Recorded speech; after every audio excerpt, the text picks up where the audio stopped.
اور یہ ان کی خلافت کی طرف اشارہ تھا۔ ایک اور حدیث جو صحیح بخاری کی حدیث نمبر 3677 ہے، اور مسند احمد بن حنبل اور صحیح مسلم کی بھی یہ روایت موجود ہے کہ حضرت علی رضی اللہ تعالیٰ عنہ نے حضرت عمر کے جنازے پہ یہ کلمات کہے اور کہا کہ مجھے امید ہے کہ اللہ تبارک و تعالیٰ آپ کو رسول اللہ کے ساتھ اور حضرت ابوبکر صدیق کے ساتھ ملا دے گا، کیونکہ فرمایا، حضرت علی نے فرمایا، انی کثیرم مما کنت اسمع رسول اللہ صلی اللہ تعالیٰ علیہ وسلم یقول، کہ میں نے رسول اللہ صلی اللہ تعالیٰ علیہ وسلم کو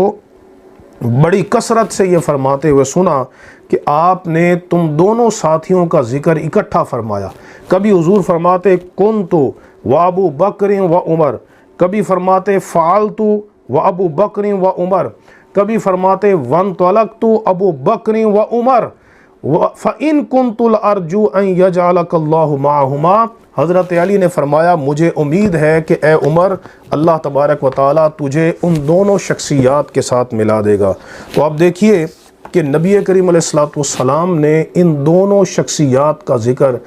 اکٹھے فرمایا اور یہ ظاہر کیا کہ ان دونوں